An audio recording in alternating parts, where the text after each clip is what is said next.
Ibu mertua mengusirku dan berkata, "Si miskin, kamu tidak pantas di sini."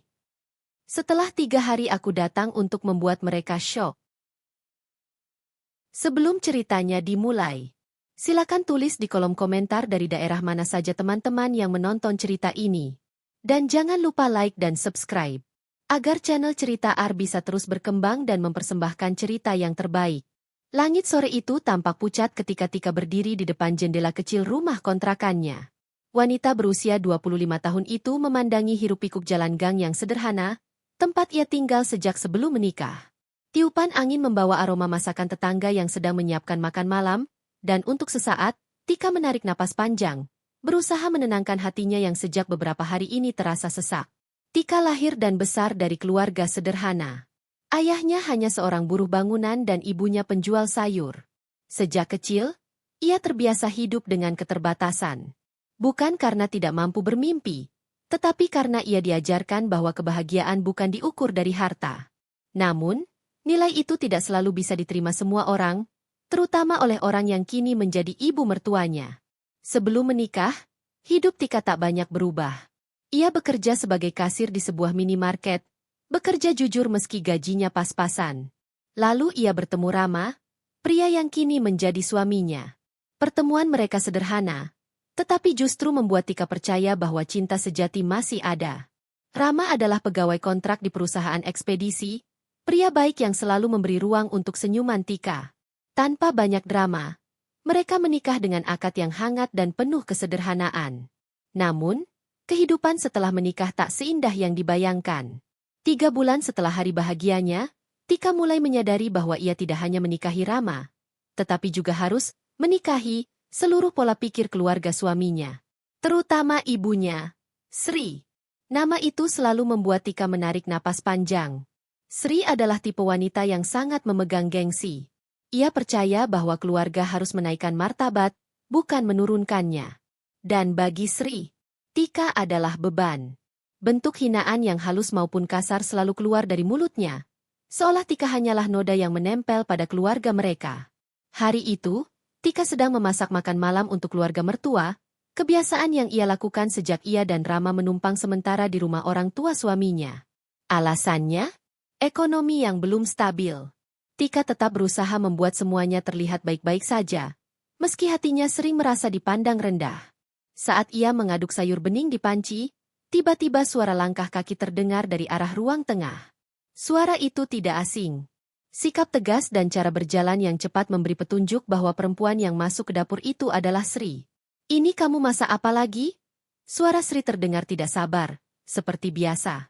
"Sayur bening, Bu," jawab Tika lirih. "Biar lebih sehat." "Heh, kamu pikir semua orang di rumah ini mau makan makanan murahan begini?"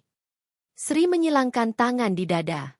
"Kamu dari dulu memang sukanya yang serba pas-pasan." Tika menggigit bibir bawahnya. Ia sudah terbiasa dengan ucapan seperti ini, tapi entah kenapa sore itu hatinya terasa lebih rapuh.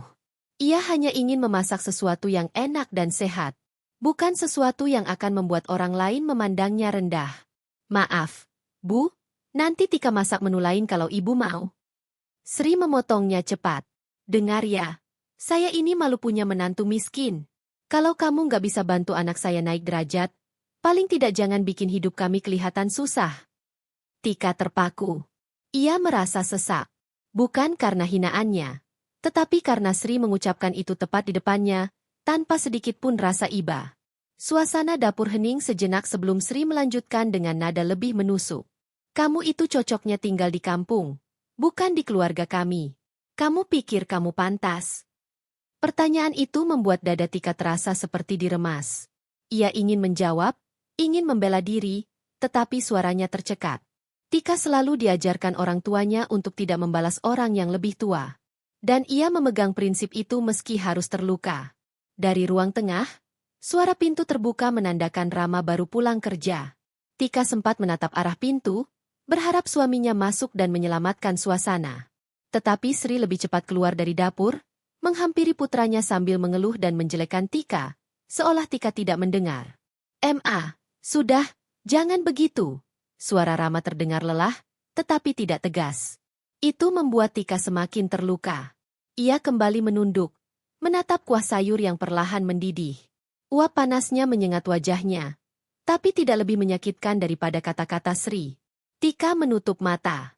Dalam hati, ia berdoa agar Tuhan memberi kekuatan. Ia yakin suatu hari, kebaikan akan membawanya pada tempat yang pantas. Tapi entah kapan. Sore semakin gelap, dan suara omelan Sri terus terdengar samar dari ruang tengah. Tika tahu, ini baru permulaan. Perjalanan pernikahannya masih panjang, tetapi tantangan terbesarnya sudah berdiri tepat di depan mata, ibu mertuanya sendiri. Dan tanpa ia sadari, malam itu menjadi awal dari retaknya hubungan yang selama ini ia coba pertahankan dengan sabar. Konflik pertama telah lahir, dan akan tumbuh menjadi badai yang lebih besar dari yang pernah Tika bayangkan. Malam itu, setelah selesai makan, Tika membereskan meja makan bersama beberapa piring yang masih berserakan. Tidak banyak yang berbicara selama makan malam tadi. Sri hanya beberapa kali melontarkan komentar sinis mengenai masakan, sementara Rama tampak lelah dan lebih banyak menunduk, seolah menghindari pertengkaran yang bisa meledak kapan saja. Tika merapikan dapur dengan hati yang berat. Ia sudah berusaha sebaik mungkin hari itu. Ia bangun lebih pagi, mencuci pakaian keluarga, membersihkan rumah, dan menyiapkan makanan yang menurutnya layak untuk keluarga kecil ini. Namun tetap saja, semuanya terasa kurang di mata Sri. Setelah memastikan dapur rapi, Tika berjalan pelan menuju kamar. Rama sudah duduk di tepi ranjang, melepas kaos kerjanya sambil menghela napas panjang. "Mas capek?" tanya Tika pelan. "Ya, lumayan," jawab Rama sambil tersenyum tipis. "Tadi di kantor banyak paket yang salah alamat. Harus dibenerin." Tika ikut duduk di sampingnya. "Mas, tadi waktu makan, Ibu." Belum sempat Tika menyelesaikan kalimatnya, Rama sudah mengangkat tangan, memberikan isyarat untuk berhenti. "Tika, jangan dibahas sekarang, ya? Aku capek. Aku nggak mau ribut." Tika terdiam. Ia tahu suaminya lelah, tetapi ia juga butuh tempat bercerita. Butuh seseorang yang berada di pihaknya. Bukankah itu seharusnya tugas seorang suami? "Tapi Mas, tadi Ibu bilang Tika miskin, dan..." "Tika." Rama menaikkan nada suaranya. "Udahlah. Ibu memang begitu dari dulu. Kamu harus belajar ngertiin."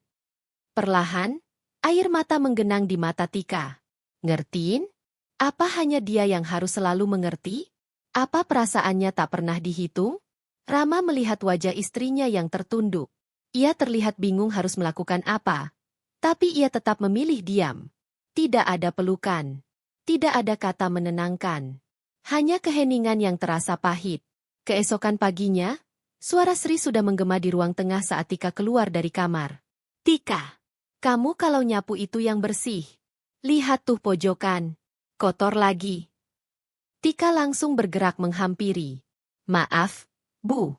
Tadi belum sempat sampai situ. Saya langsung siapin sarapan." Sri mendengus. Selalu saja ada alasan. Seolah pertengkaran kecil itu tidak cukup, kemudian Sri menambahkan sesuatu yang lebih menusuk. "Kamu tahu nggak sih? Tetangga bilang rumah ini sekarang kayak rumah orang kere. Kamu mesti belajar merawat rumah biar nggak memalukan." Tika tercekat. Ia mengerahkan semua tenaga untuk menahan diri agar tidak menangis di depan Sri. "Maafkan Tika, Bu. Tika bakal bersin lagi."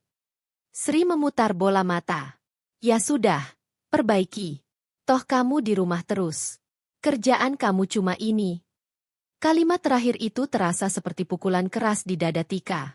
Ia memang belum bekerja lagi setelah menikah, karena suaminya bilang lebih baik ia membantu di rumah orang tua dulu sampai mereka punya rumah sendiri. Tetapi kini, setiap hari ia justru dihina karena hal itu. Saat sedang mengepel lantai, Tika mendengar suara Sri di ruang keluarga berbicara dengan seorang tamu, bibi dari pihak suami. Tika tidak bermaksud menguping, tetapi percakapan itu terdengar jelas. "Bibi lihat sendiri kan," ujar Sri dengan nada meremehkan, "menantu saya ini nggak ada apa-apanya.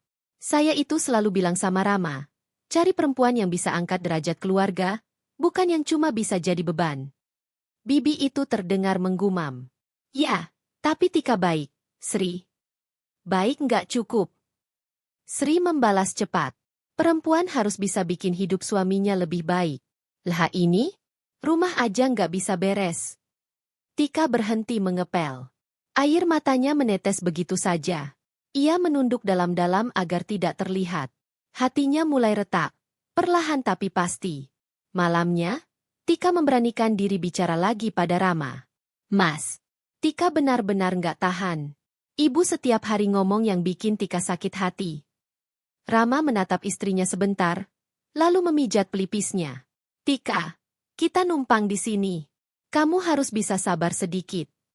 Tapi Mas, kalau sabar terus, kapan selesai? Ibu nggak pernah lihat Tika berusaha. Apa harus Tika diam saja waktu dihina miskin? Rama tertawa kecil, entah mengejek atau mencoba meredakan. Ya kan kamu memang bukan orang kaya. Tik, kamu jangan terlalu sensitif. Hati Tika langsung runtuh. Malam itu, pertengkaran kecil berubah menjadi luka yang lebih besar. Awal mula jurang antara Tika dan keluarga suaminya semakin nyata. Dan tanpa mereka sadari, semua itu sedang membangun jalan menuju ledakan besar yang tak terelakkan. Konflik baru saja dimulai. Pagi itu, suasana rumah terasa jauh lebih tegang dari biasanya. Matahari belum naik tinggi, tetapi Sri sudah mondar-mandir di ruang tamu sambil menggerutu. Suaranya terdengar sampai ke dapur, tempat Tika tengah menyiapkan sarapan sederhana berupa telur dadar, sambal tomat, dan tumisan kangkung. Biasanya Sri akan mengomentari masakan Tika, tapi pagi itu nada bicaranya lebih keras dari hari-hari sebelumnya. Ada sesuatu yang membuatnya tampak lebih kesal. Tika mencoba menyelesaikan masakannya secepat mungkin. Ia ingin menghindari konfrontasi apapun sebelum suaminya bangun. Namun, takdir seolah berkata lain. Sri tiba-tiba masuk ke dapur dan menghentikan langkahnya tepat di belakang Tika. Apa ini? Sri menunjuk tumisan kangkung seolah melihat sesuatu yang menjijikan. Sarapan kayak gini kamu kasih ke keluarga saya? Kamu pikir ini warung pinggir jalan? Tika menelan ludah. Maaf, Bu, sayurnya cuma ini yang ada. Tika belum sempat ke pasar karena... Oh, jadi kamu mau nyalahin saya sekarang? Kamu nggak sempat ke pasar karena kamu malas. Dasar perempuan miskin, kerjaan cuma numpang hidup tapi masih juga nggak bisa bikin makanan layak. Suara Sri menggema keras di dapur. Tika memutar tubuhnya, mencoba tetap tenang meski tubuhnya bergetar. Bu, Tika bukan malas. Tadi pagi Tika bangun jam 4. Tika udah bersihin cucian, nyapu, ngepel, terus masak. Sri menepuk meja keras, membuat piring kecil berguncang. Yang kamu lakukan itu biasa. Jangan merasa berjasa. Semua perempuan juga begitu. Tapi bedanya, perempuan lain itu punya modal, punya kemampuan. Kamu apa? Datang ke rumah ini cuma bawa badan dan beban. Serangan itu terasa seperti tombak yang menusuk dada Tika. Tapi sebelum ia sempat merespons, Sri melanjutkan dengan kalimat yang jauh lebih menyakitkan. Kamu itu cuma bikin sengsara anak saya. Gara-gara nikah sama kamu, Rama hidupnya mundur. Kamu itu batu sandungan. Langkah kaki berat terdengar dari arah pintu dapur. Rama berdiri di sana, baru bangun, rambut berantakan. Tapi ia tidak langsung mendekat. Ia hanya diam, seolah tidak tahu harus melakukan apa. Tika menatap suaminya dengan mata memohon, berharap Rama mengatakan sesuatu.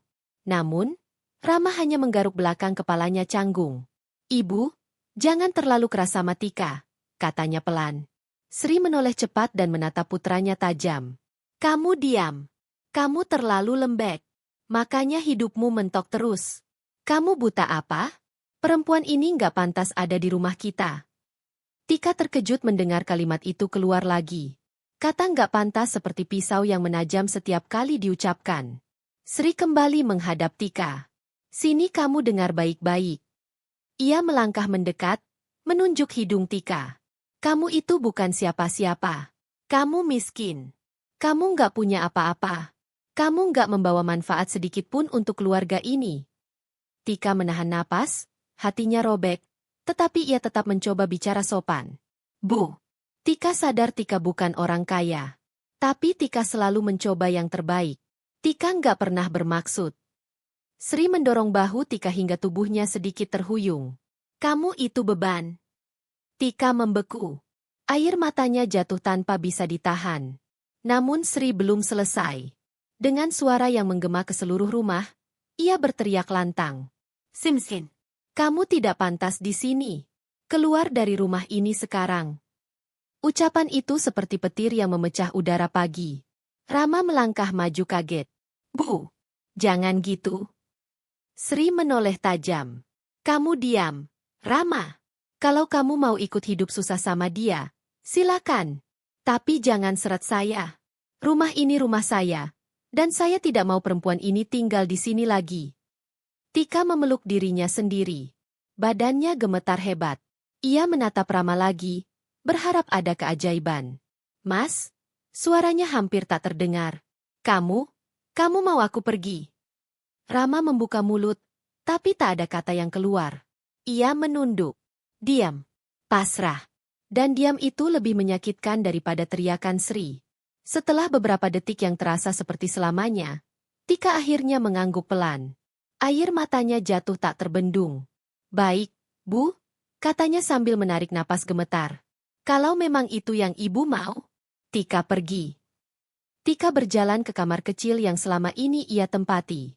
Dengan tangan gemetar, ia memasukkan beberapa pakaian ke dalam tas. Suara hatinya hancur, tetapi tubuhnya tetap bergerak seperti otomatis. Rama masuk pelan-pelan ke kamar. Tika, maaf. Aku bingung harus bagaimana. Tika berhenti melipat baju. Mas, aku cuma butuh kamu belain aku satu kali saja. Satu kali. Suara itu pecah di akhir kalimat. Rama tertunduk, tak berani menatap istrinya. Maaf.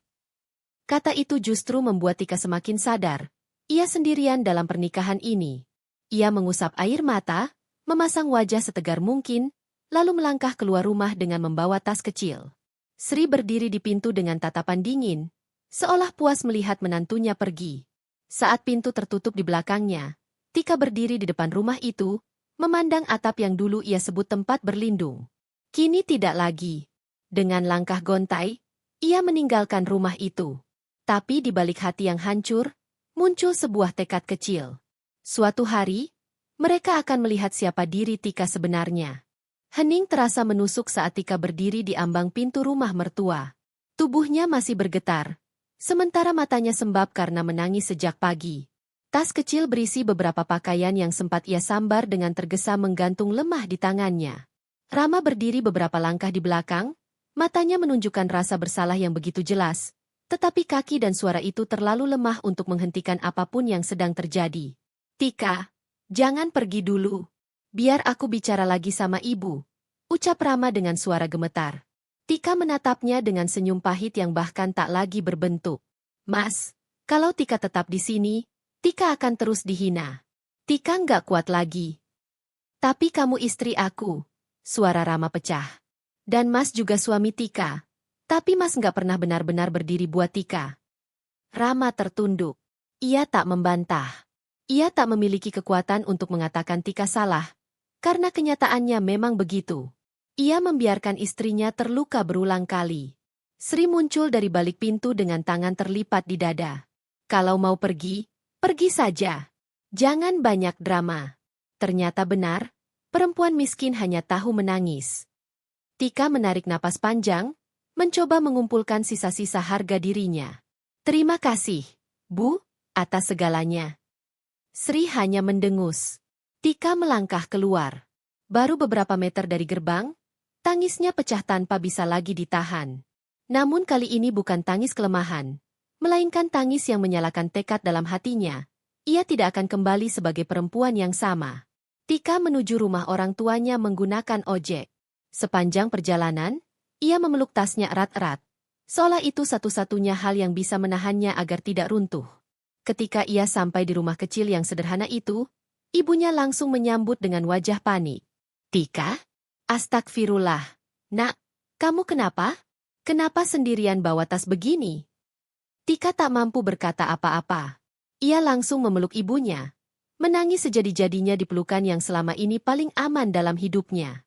Ayahnya keluar dari kamar, terlihat kebingungan melihat putrinya pulang dalam keadaan begitu kacau. Ada apa ini? Tika, tenang dulu. Butuh waktu hampir setengah jam sebelum Tika dapat berkata dengan jelas. Ia menceritakan semuanya. Ejekan, hinaan, dan saat ia diusir pagi itu. Ibunya menahan napas, wajahnya berubah muram. Nak, kamu sudah berusaha sabar. Tapi kalau begini, tinggal di sana hanya membuat kamu sakit. Ayahnya mengangguk. Kami nggak punya banyak, tapi rumah kecil ini selalu buat kamu. Di sini kamu nggak akan dipandang rendah. Kata-kata itu membuat hati Tika yang hancur terasa sedikit lebih utuh. Keesokan harinya, Tika bangun dengan perasaan yang lebih tenang. Untuk pertama kalinya setelah sekian lama, ia merasakan tidur tanpa ketakutan akan suara Sri menghina dari luar kamar. Ia duduk di depan cermin kecil milik ibunya. Wajahnya pucat, matanya sembab. Tetapi ada sesuatu yang muncul di balik itu, keinginan untuk berubah. Tika menyadari satu hal penting. Jika ia terus membiarkan dirinya ditindas, ia tidak akan pernah bisa bangkit. Ia harus berdiri. Ia harus membuktikan bahwa ia tidak selemah yang Sri pikirkan. Tika memutuskan untuk mencari pekerjaan baru. Ia tidak ingin hanya bergantung pada belas kasihan siapapun. Ia ingin punya penghasilan sendiri, harga diri sendiri, dan masa depan yang ia bangun dengan tangannya sendiri. Hari itu juga, ia pergi ke beberapa tempat. Minimarket, toko obat, butik kecil. Ia melamar pekerjaan dimanapun ada lowongan. Di sebuah kafe kecil yang baru buka, manajernya terlihat tertarik. "Kamu pernah jadi kasir?" tanya manajer itu. "Pernah, Pak," jawab Tika. "Dulu 3 tahun sebelum saya menikah." Manajer itu tersenyum tipis. "Kami butuh pegawai yang telaten dan sabar. Saya rasa kamu cocok kerja di sini." Tika menahan napas. "Jadi, saya diterima?" "Besok pagi mulai pelatihan," jawab manajer itu. "Datang jam 8? Ya." Tika menutup mulutnya, hampir menangis lagi, tetapi kali ini karena bahagia. "Terima kasih banyak, Pak. Benar-benar terima kasih." Saat ia keluar dari kafe itu, langkahnya terasa lebih ringan. Langit tampak lebih cerah. Dunia yang kemarin terasa sangat berat, kini perlahan mulai membuka pintu harapan baru. Malamnya, sambil duduk di teras rumah orang tuanya, Tika memikirkan segalanya. Ia telah diusir dengan hinaan yang paling menyakitkan. Ia telah dipaksa merasa tidak pantas. Tapi justru dari kehancuran itulah ia menemukan tekad baru. "Aku akan berubah," bisiknya pada diri sendiri. "Aku akan kembali, bukan sebagai Tika yang mereka hina, tapi sebagai Tika yang membuat mereka menyesal." 3 hari ke depan, hidupnya akan berubah. Ia tidak tahu bagaimana caranya, tapi ia tahu satu hal. Ia akan bangkit. Ia akan menjadi seseorang yang mustahil diremehkan. Dan saat ia kembali ke rumah itu, Sri tidak akan lagi bisa memanggilnya si miskin. Karena Tika akan menjadi seseorang yang bahkan Sri tidak pernah bayangkan. 3 hari berlalu sejak Tika meninggalkan rumah mertua. Meskipun luka hatinya belum benar-benar sembuh, ada sesuatu yang mulai berubah dalam dirinya. Ia tidak lagi bangun pagi dengan dada sesak. Ia tidak lagi berjalan sambil menunduk. Ia mulai tersenyum, pelan, kecil, tetapi nyata. Pekerjaan barunya di kafe membuat hari-harinya terasa lebih hidup. Kafe itu memang kecil, tetapi nyaman. Aroma kopi selalu memenuhi udara, membuat suasana hangat meski sibuk. Tika cepat belajar, cepat beradaptasi, dan manajernya, Pak Reza, sangat sabar membimbingnya. Pada hari ketiga, sesuatu yang tidak pernah ia bayangkan terjadi. Pagi itu, Tika datang lebih awal seperti biasa. Kafe masih sepi. Baru ada suara kipas angin dan aroma roti yang baru masuk oven dari dapur belakang. Ia membereskan meja, menyapu lantai, dan mengatur ulang deretan kursi. "Pagi, Tika," sapa Pak Reza ketika datang membawa setumpuk berkas. "Pagi, Pak. Aku perhatiin kamu kerja cepat sekali. Baru 3 hari, tapi rasanya kamu sudah seperti pegawai lama," ujar Pak Reza sambil tersenyum. Tika tersipu. "Tika cuma berusaha sebaik mungkin, Pak." Reza menatapnya dengan sesuatu yang berbeda. Bukan sekadar bangga, tapi juga kagum. "Terus pertahankan. Kamu punya potensi besar." Potensi besar. Kata itu menggetarkan hati Tika. Terakhir kali ia mendengar ucapan memotivasi seperti itu, ia masih remaja, sebelum hidup mempertemukannya dengan kenyataan pahit. Namun hari itu, kata-kata itu terasa seperti penyulut api baru dalam dirinya. Siang hari, ketika kafe mulai ramai, Tika mengantar minuman ke meja pelanggan. Ia bergerak cekatan, fasih menawarkan menu tambahan, dan ramah tanpa dibuat-buat. Banyak pelanggan yang menyukainya.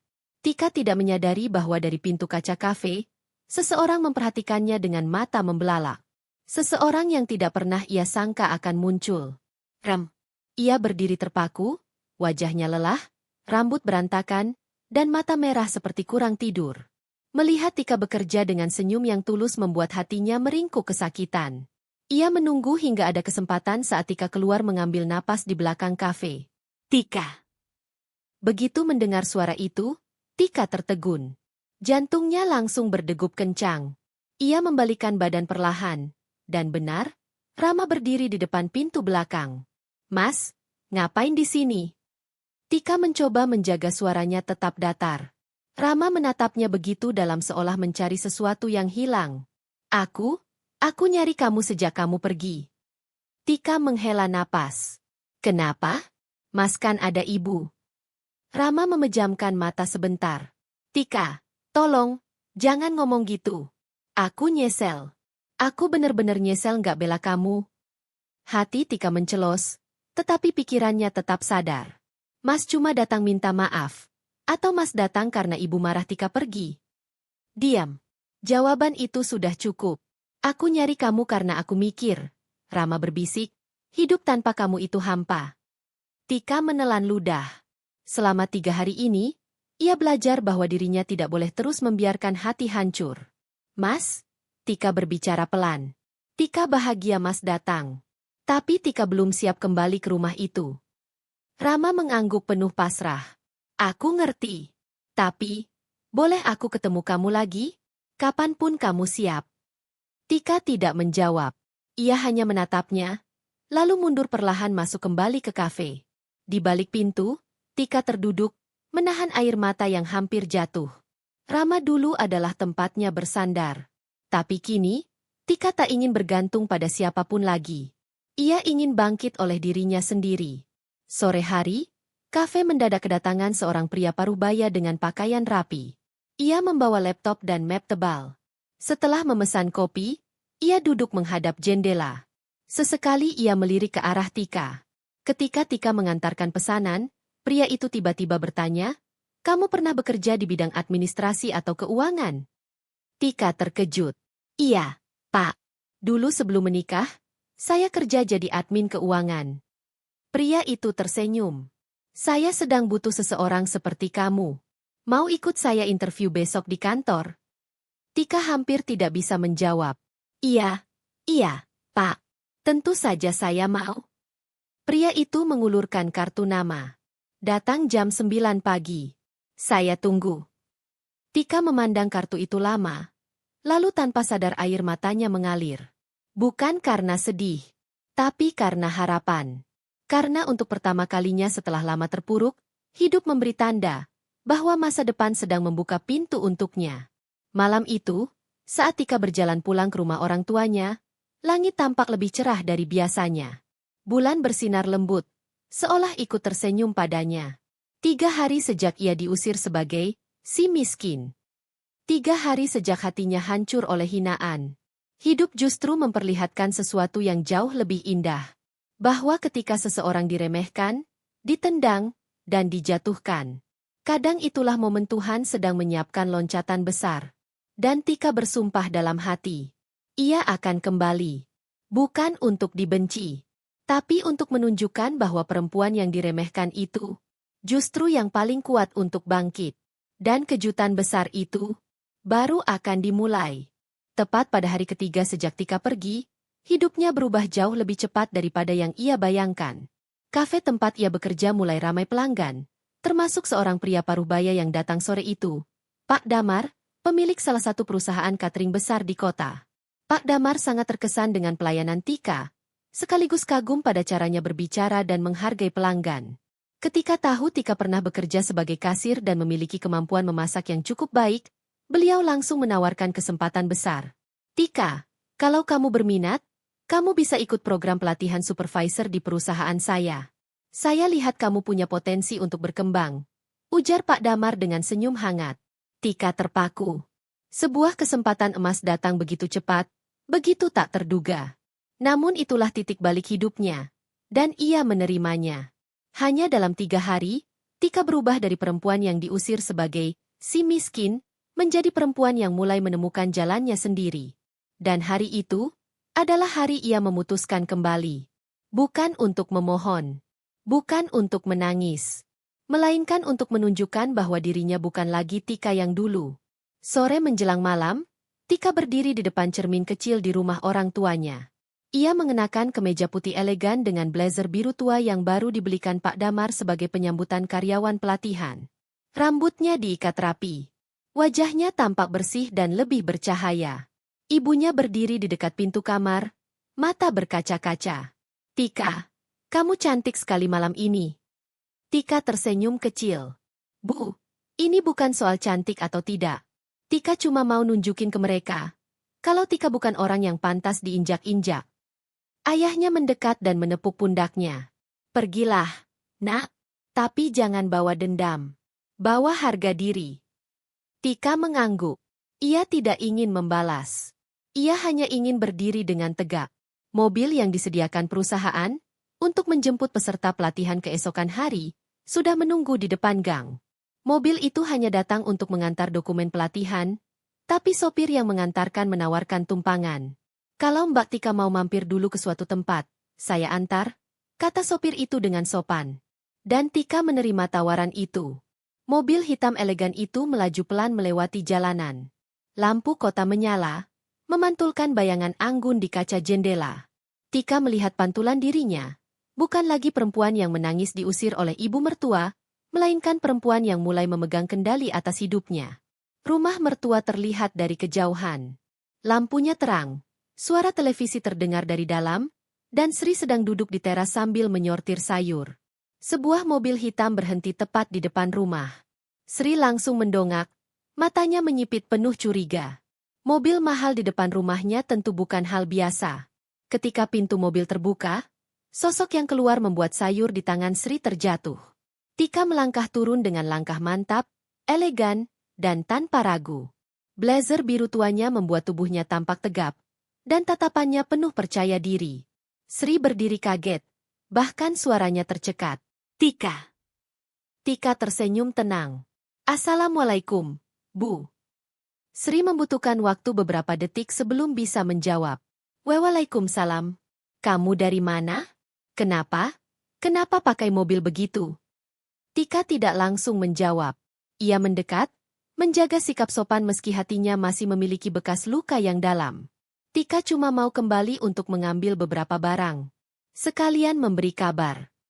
Rama keluar dari dalam rumah begitu mendengar suara itu. Matanya membesar saat melihat istrinya berdiri rapi dan elegan. "Tika." Suaranya serak. Tika menatap suaminya, kali ini tanpa ketergantungan.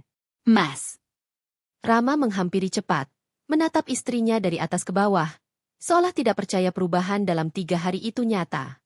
Kamu kelihatan beda, cantik, dan percaya diri." Sri memandang dengan campuran heran dan tidak percaya. "Kamu kerja di mana sekarang? Kenapa ada mobil segala?" Tika menghela napas pelan.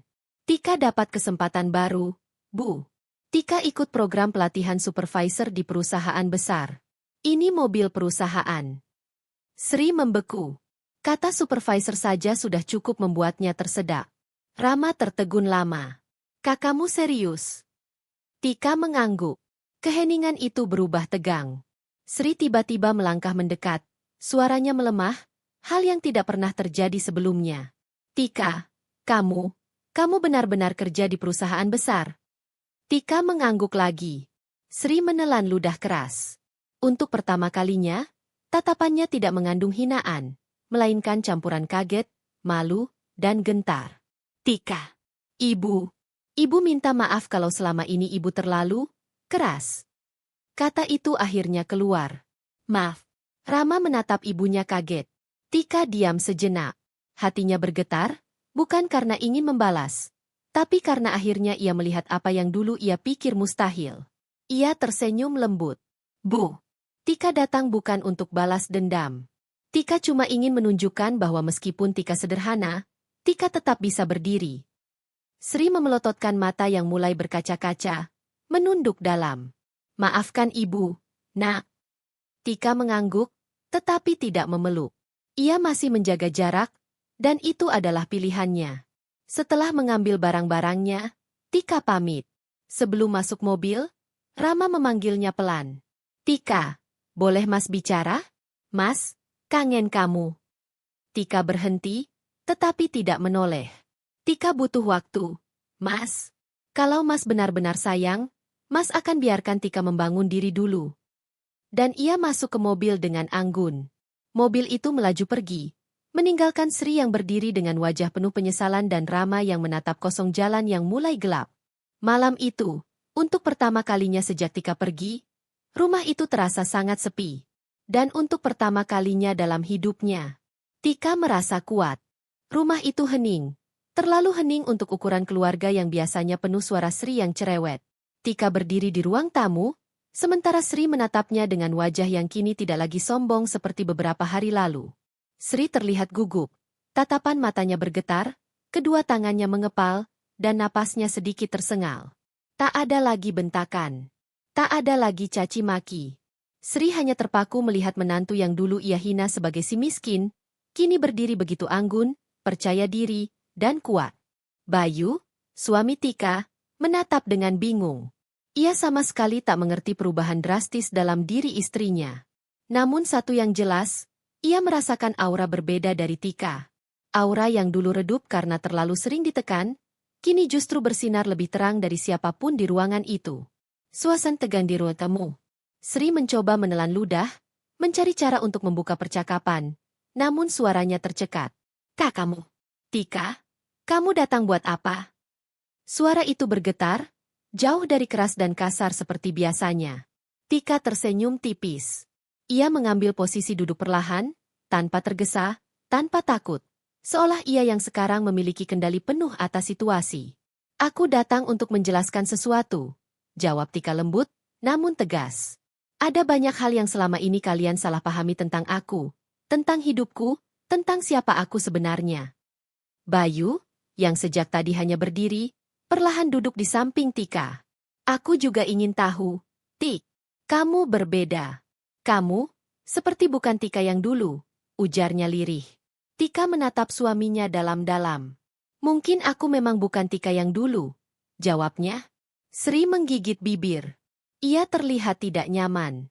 Perubahan sikap Tika membuatnya merasa tidak lagi berada di posisi paling kuat. Ketika semua dimulai terungkap, Tika menarik napas pelan dan mulai berbicara. 3 hari belakangan ini aku pergi dari rumah bukan untuk lari. Bukan untuk menangis. Bukan karena aku lemah. Aku pergi untuk kembali menjadi diriku yang sebenarnya. Sesuatu yang kalian tidak pernah tahu. Sri memicingkan mata, merasa mulai tersindir. Dirimu yang sebenarnya? Jangan-jangan, kamu cuma mau pamer? Atau mau bikin kami merasa bersalah? Bentaknya. Tapi tak ada kekuatan dalam bentakan itu. Kalimatnya terdengar seperti upaya terakhir untuk mempertahankan sisa-sisa harga diri. Tika tidak terpancing. Aku punya kehidupan yang tidak pernah aku ceritakan. Bukan karena aku malu, tapi karena aku tidak ingin kalian memandangku sebagai seseorang yang sombong atau memamerkan diri. Bayu langsung mengernyit. Apa maksudmu? Kamu sembunyikan sesuatu dariku? Tika menatap suaminya. Aku tak pernah ingin menyembunyikan apapun, Yu. Tapi kamu tahu sendiri. Keluargamu tidak pernah mau mendengar siapa diriku. Bahkan saat aku bicara pun Mama selalu memotong. Sri terlihat tersinggung. Aku tidak pernah. Tika mengangkat tangan lembut, menghentikan. Mama, biarkan aku bicara dulu. Setelah itu Mama boleh memberikan pendapat. Sri terdiam. Entah kenapa ia tidak mampu membantah. Identitas sebenarnya terbuka. Tika kemudian mengeluarkan sebuah map dari tasnya. Map coklat sederhana, tetapi isinya dapat mengubah segalanya. Aku ingin kalian membaca ini, katanya sambil memberikan map tersebut ke Bayu. Bayu membuka dan terlihat terkejut secara perlahan. Wajahnya berubah setiap halaman. Ini surat kepemilikan usaha? Nama perusahaan? Tik, ini perusahaan keluarga besar itu? yang terkenal membangun banyak properti dan sekolah internasional itu? Tika mengangguk. Ya, itu milik ayahku. Sri spontan berseru, tidak mungkin. Kalau kamu anak orang kaya, kenapa hidupmu sederhana? Kenapa kerja biasa-biasa saja? Pertanyaan itu keluar dari mulut Sri dengan nada panik. Tika tersenyum hangat, namun menyimpan pedih yang dalam. Karena aku tidak ingin hidup dari harta orang tuaku. Ayahku mengajarkan kemandirian sejak kecil. Aku ingin membangun semuanya dari nol, dan aku berhasil. Ia menunjuk beberapa berkas lainnya. Itu laporan keuangan bisnisku sendiri. Toko onlineku, brand kecil yang aku bangun dari rumah, sekarang sudah berkembang besar. Bahkan banyak yang tidak tahu kalau itu milik aku. Bayu menatap Tika dengan mata melebar. Kamu punya pendapatan sebesar ini? Kamu tidak pernah cerita. Bahkan saat kita kekurangan dulu. Tika tersenyum getir. Aku menunggu waktu di mana kamu dan mama memperlakukanku sebagai manusia, bukan sebagai pembantu atau beban. Tapi yang terjadi malah sebaliknya. Sri terdiam. Wajahnya mulai memucat. Kejatuhan ego Sri dimulai. Tidak, tidak. Ini pasti bohong. Kamu hanya mengada-ada. Sri bangkit, mencoba menyangkal kenyataan. Tika tetap tenang. Aku sudah menyiapkan bukti lain, Mama. Ia memberikan ponselnya dan membuka situs perusahaan besar tersebut, menampilkan halaman tentang jajaran keluarga pemilik. Foto ayah Tika muncul, bersama profil keluarga, termasuk nama Tika sebagai putri bungsu. Sri menutup mulutnya dengan tangan. Matanya membesar. Wajahnya seperti baru ditampar realitas yang selama ini ia remehkan. Anak konglomerat. Aku telah menghina anak konglomerat. Aku telah mengusirnya. Aku. Suara Sri gemetar hebat. Seluruh sikap angkuh yang biasanya menjadi tamengnya hilang dalam sekejap. Ia jatuh terduduk di kursi, terkejut sampai tubuhnya lemas. Bayu menatap ibunya lalu menatap Tika. Kenapa kamu tidak bilang sejak awal? Tika menjawab dengan suara yang berat.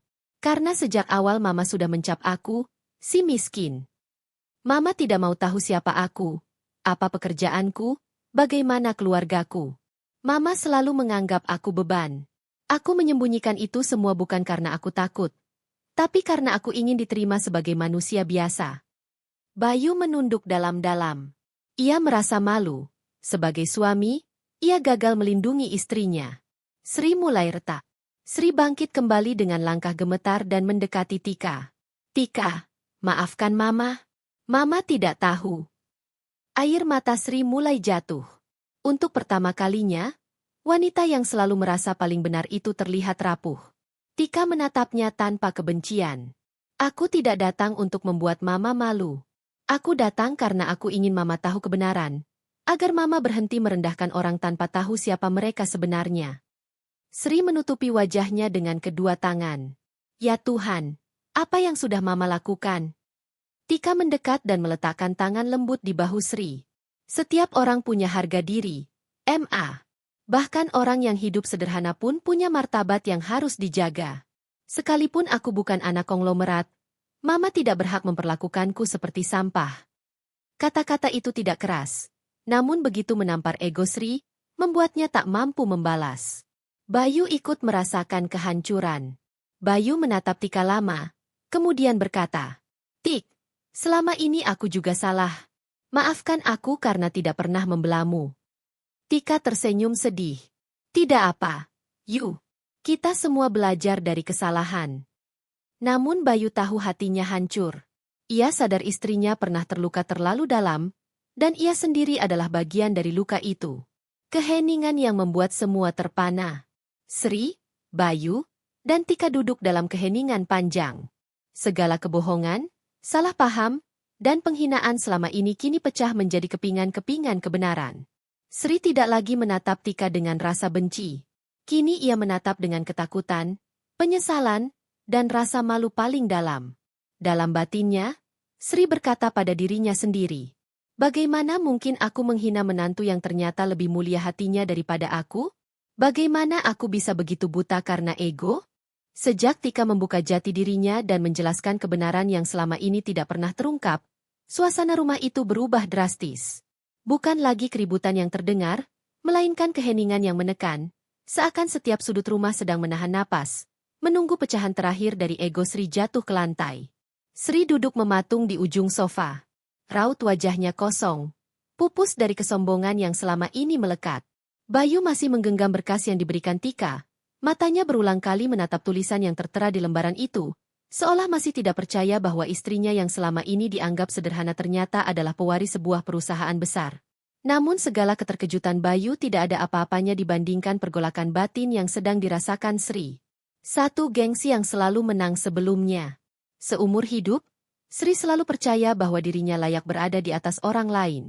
Ia tumbuh dalam keluarga yang terbiasa membanggakan apapun yang mereka punya meski tidak banyak. Mereka hidup sederhana, tetapi penuh gengsi. Dan Sri mewarisinya, bahkan mungkin memperbesarnya. Saat Bayu ingin menikahi Tika, Sri sebetulnya sudah menolak mentah-mentah. Menurutnya, Tika terlihat terlalu biasa, terlalu sederhana, terlalu tidak mencolok. Semua itu membuat Sri merasa dirinya akan turun kelas jika menerima Tika sebagai menantu. Bukan karena Tika buruk, hanya karena Sri ingin menantu yang bisa ia banggakan di depan teman-temannya. Dan kini, setelah mengetahui kebenaran bahwa Tika justru jauh lebih berada daripada dirinya, seluruh pondasi gengsinya retak. Ia ingin menyangkal, tapi fakta adalah fakta. Ia ingin marah. Tetapi kepada siapa? Ia ingin menyalahkan keadaan. Namun hatinya diam-diam mulai menuding dirinya sendiri. Namun mengakui salah berarti menjatuhkan ego yang telah ia pelihara bertahun-tahun. Dua rasa bersalah yang mulai menggerogoti. Di tengah kebisuannya, Sri mulai mendengar kembali potongan-potongan kejadian. Suara dirinya sendiri yang memaki Tika sebagai si miskin. Suara pintu yang ia banting ketika mengusir Tika. Suara tawa meremehkannya saat Tika diam dan hanya menunduk. Dan yang paling menusuk dari semua itu adalah wajah Tika. Wajah yang tetap sabar meski hatinya pasti terluka. Wajah yang tidak membalas meski ia diperlakukan tidak adil. Wajah yang kini berdiri lebih kuat dari siapapun. Sri menutup wajah dengan kedua tangan. Dadanya sesak. Untuk pertama kalinya dalam waktu lama, ia merasakan sesuatu yang jarang ia izinkan masuk ke dirinya. Penyesalan. Tika, gumamnya lirih, nyaris tak terdengar. Tapi Tika mendengarnya. Tika memandang perempuan yang dulu mengusirnya tanpa ampun itu. Ia bisa membaca jelas kegundahan di mata Sri. Namun ia tidak buru-buru mendekat. Ia tahu, pertarungan terbesar dalam diri seseorang bukan saat melawan orang lain, melainkan saat melawan dirinya sendiri. Bayu ikut terjebak antara istri dan ibunya. Sementara itu, Bayu duduk dengan gelisah. Ia menatap ibunya, lalu menatap Tika, dan kemudian kembali pada berkas di tangannya. Ia merasa seperti orang paling bodoh hari itu. Kenapa kamu tidak pernah cerita, Tik? Nada suaranya bukan marah, melainkan campuran bingung dan terluka. Tika memandang lembut. Karena aku tidak ingin ada yang mencintai atau menerima aku karena uangku. Dan aku tidak ingin membuat mama merasa tersaingi. Bayu menunduk. Ia merasa terpukul. Istrinya selama ini berusaha menghormati ibunya. Sementara ia sendiri sering membiarkan Tika menghadapi masalah sendirian. Hatinya terhimpit. Ia ingin memeluk istrinya. Namun rasa malu sebagai suami yang membiarkan Tika dihina begitu dalam membuatnya ragu. Sri mulai melihat dirinya sendiri. Sri akhirnya berdiri perlahan. Langkahnya gontai menuju kamar. Ia tidak sanggup berada di antara Tika dan Bayu lebih lama. Terlalu banyak rasa bersalah berkumpul di dadanya. Namun saat hendak masuk kamar, ia berhenti. Bayangan dirinya saat mengusir Tika tiba-tiba terlintas jelas. Tika, kamu si miskin. Kamu tidak pantas di rumah ini. Kalimat itu memantul-mantul di benaknya. Lutut Sri goyah. Air matanya jatuh untuk pertama kalinya. Ia bersandar pada dinding, menutup wajah sambil terisak pelan. Tangannya gemetar. Apa yang sudah aku lakukan? Bagaimana aku bisa sekejam itu kepada orang yang tidak pernah merugikan aku? Ia ingin ke ruang tamu dan meminta maaf. Ingin sekali. Tetapi gengsinya masih menggenggam erat kerah hatinya. Tidak ingin kalah. Pergulatan itu menyiksa. 5. Pertarungan antara mau mengaku salah atau mempertahankan harga diri. Sri memandang bayangannya di cermin. Wajahnya tampak lebih tua dari biasanya. Matanya bengkak. Kenapa aku tidak bisa meminta maaf saja? Gumamnya pada diri sendiri. Karena seumur hidup ia diajarkan bahwa meminta maaf berarti kalah. Bahwa rendah hati berarti direndahkan. Bahwa mengakui salah berarti kehilangan wibawa. Namun kini ia sadar, yang merendahkan dirinya bukan sikap mengalah, tetapi kebencian yang ia pelihara sendiri. Hatinya berperang hebat. Di satu sisi, harga diri, gengsi, kebiasaan menjadi yang paling benar. Di sisi lain, rasa bersalah, kesadaran bahwa ia telah keterlaluan, dan ketakutan kehilangan menantunya selamanya. 6. Tika membiarkan proses itu terjadi. Tika tahu Sri sedang berjuang di balik pintu kamar itu. Ia tidak memaksa. Ia tidak meminta maaf atas sesuatu yang bukan salahnya. Ia hanya duduk tenang, menunggu, memberi ruang. Dan justru sikap itulah yang membuat hati Sri semakin goyah. Kenapa dia bisa sekuat itu? Kenapa dia bisa setenang itu? Sri berbisik lirih, seolah iri pada kebijaksanaan Tika. Untuk pertama kalinya dalam hidupnya, Sri melihat bahwa kelembutan bukan kelemahan. Bahwa ketenangan bukan berarti kalah. Bahwa harga diri sejati bukan berasal dari suara keras, melainkan hati yang baik. 7. Keputusan yang membuat seluruh rumah menahan napas. Setelah hampir 2 jam Sri berdiam diri di kamar, ia akhirnya membuka pintu perlahan. Tika dan Bayu yang sedang duduk di ruang tamu langsung menoleh. Langkah Sri berat. Setiap hentakan kakinya seperti menimpa egonya sendiri. Tapi ia terus melangkah, karena hatinya menang hari itu. Ia berdiri di depan Tika. Menghela napas panjang. Matanya berkaca-kaca. Namun, sebelum kata maaf itu keluar, Sri kembali terhenti. Gengsi menggenggam lidahnya lagi. Rasa bersalah mendorongnya terus. Pertempuran itu mencapai puncaknya.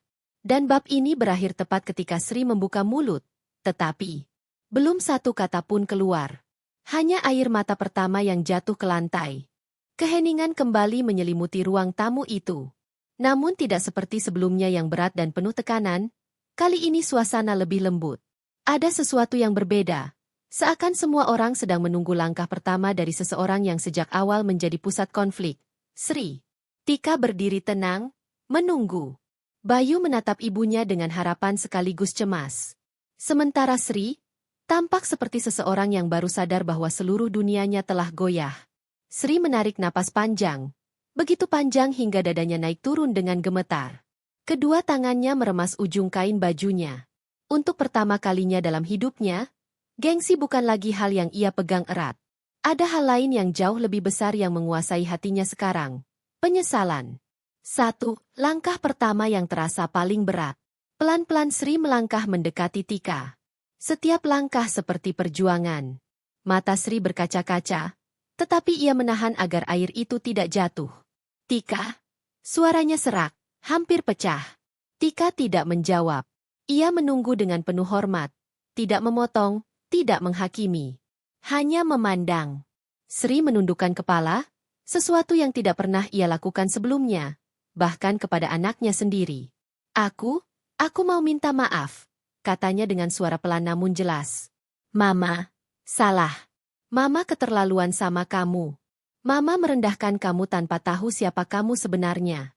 Bahkan jika kamu bukan siapa-siapapun, Mama tetap tidak punya hak memperlakukan kamu seperti itu. Bayu terkejut melihat ibunya berkata jujur sedalam itu. Tapi Sri tidak berhenti. Suaranya mulai pecah. Maafkan Mama. Nah, maafkan semua kata-kata Mama. Semua sikap Mama. Semua kebencian yang Mama tunjukkan. Itu semua salah. Air mata akhirnya jatuh. Tika menutup mulutnya sejenak, menahan isak haru. Ia tidak menyangka bahwa Sri bisa sampai pada titik ini. Ia tahu butuh keberanian besar untuk seorang seperti Sri menundukkan kepala dan mengakui salah. 2. Tika membalas dengan hatinya. Tika mendekat dan memegang tangan Sri yang bergetar. Mama, aku tidak pernah membenci Mama, katanya lembut. Mama memang menyakitiku, tapi aku tidak pernah balas dendam. Aku hanya ingin Mama menerima aku apa adanya. Seperti aku ingin menerima Mama apa adanya. Sri semakin menangis. Bagaimana bisa kamu tetap sebaik itu setelah semua yang Mama lakukan? Tika menatap Sri dengan mata penuh ketulusan.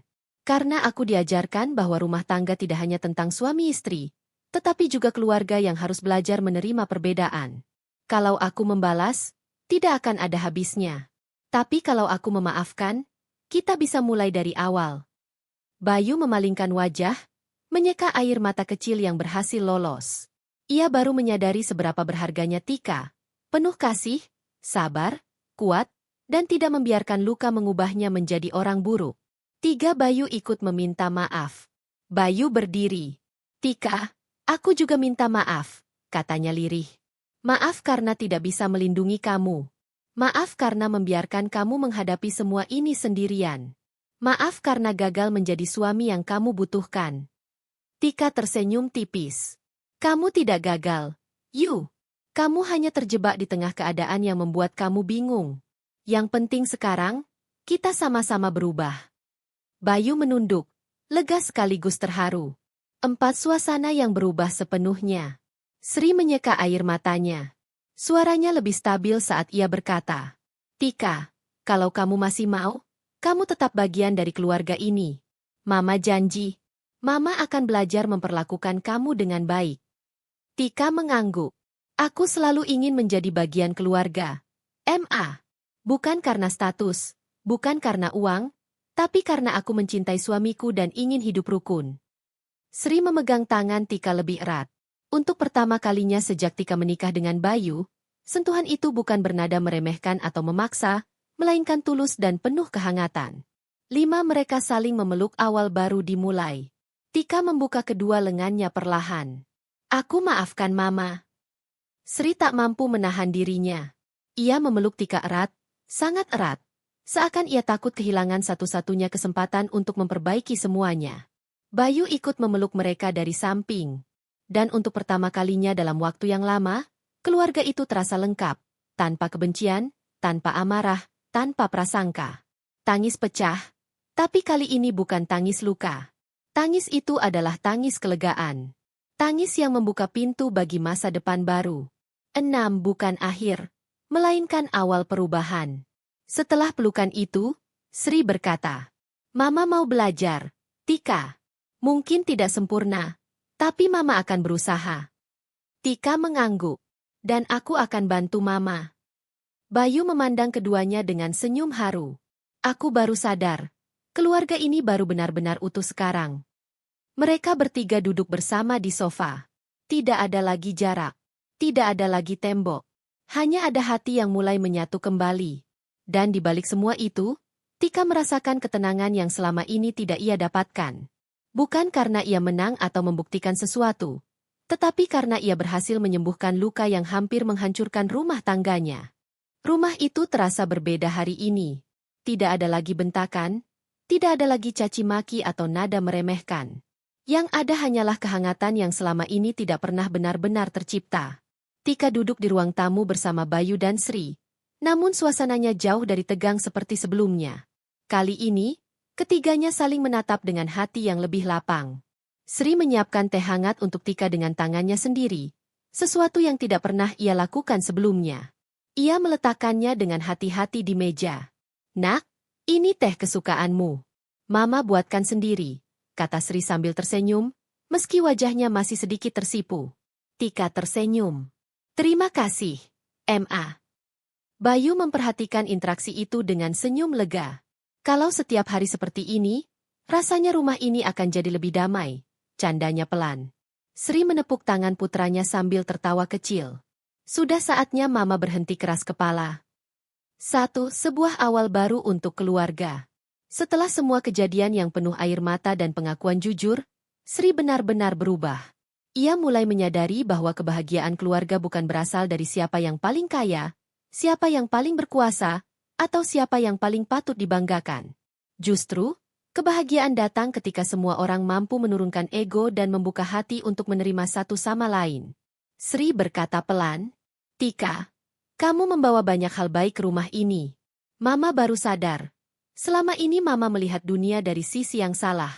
Mama terlalu menjaga gengsi.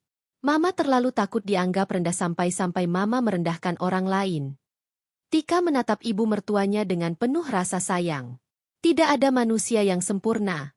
Ma. Yang penting sekarang, kita sama-sama belajar.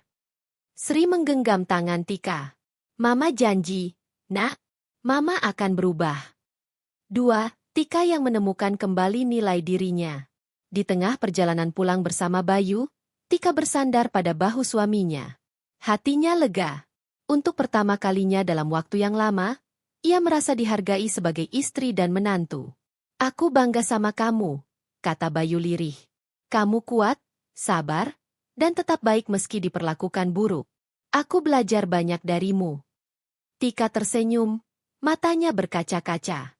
Dan aku belajar bahwa menjadi sabar bukan berarti harus terus disakiti. Ada saatnya kita harus berdiri dan menunjukkan siapa diri kita, bukan untuk menyombongkan diri, tapi untuk menghentikan ketidakadilan. Bayu mengangguk. Kamu benar. Mulai sekarang, aku janji akan selalu berdiri untukmu. Kesepakatan itu menjadi awal baru bagi hubungan mereka. 3. Sri yang mendapat pelajaran paling berharga. Di rumah, Sri duduk sendirian di kamarnya. Ia memandangi foto keluarga kecil mereka yang selama ini ia banggakan.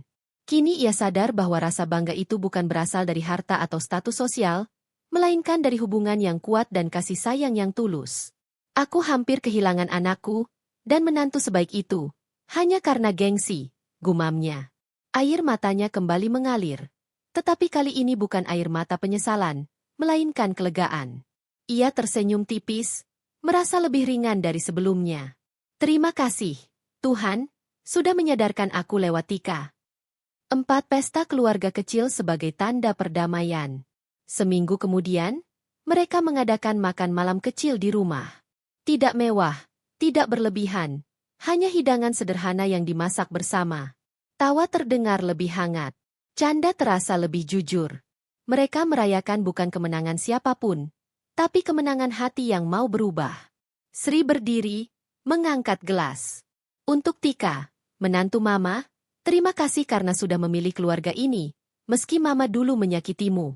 Kamu membuat keluarga ini jadi lebih baik. Tika tersenyum haru. Aku juga berterima kasih karena Mama mau membuka hati untukku. Bayu memeluk keduanya, membuat momen itu semakin emosional. 5. Pesan moral, pelajaran untuk semua. Cerita ini bukan hanya tentang seorang mertua yang salah menilai menantunya. Bukan juga tentang seorang menantu yang ternyata kaya raya. Cerita ini adalah tentang hati manusia yang mudah tersesat oleh gengsi, mudah menilai dari penampilan, mudah meremehkan mereka yang dianggap tidak punya apa-apa. Namun juga tentang kekuatan kesabaran, ketulusan, dan keberanian untuk berubah. Tika mendapatkan kembali harga dirinya. Sri menemukan kembali cahaya yang hilang. Bayu belajar menjadi suami yang lebih bertanggung jawab. Setiap luka dapat sembuh. Setiap kesalahpahaman dapat diperbaiki. Asalkan semua orang mau membuka hati. Akhir yang menghangatkan. Di akhir malam, saat semua kembali tenang, Tika duduk memandangi rumah yang kini terasa jauh lebih hangat. Ia tersenyum. Perjalanan ini berat, menyakitkan, penuh air mata, namun berakhir dengan kebaikan yang besar. Kadang, bisik Tika kepada dirinya sendiri. Kepedihan adalah pintu menuju perubahan. Dan setiap perubahan yang baik, selalu layak diperjuangkan. Dan malam itu, untuk pertama kalinya, Tika merasa bahwa rumah itu benar-benar menjadi rumah, bukan sekadar tempat tinggal.